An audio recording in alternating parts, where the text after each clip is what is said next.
ជីវិតជួនជៀន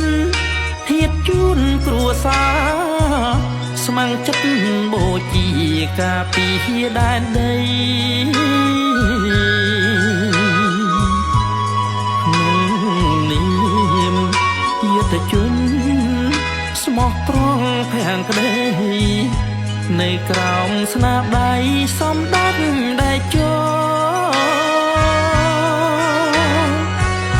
ទ័ពខ្មែរគូនខ្មែរនឹងស្នេហាជាតិតតាំងមិនអើយរវិត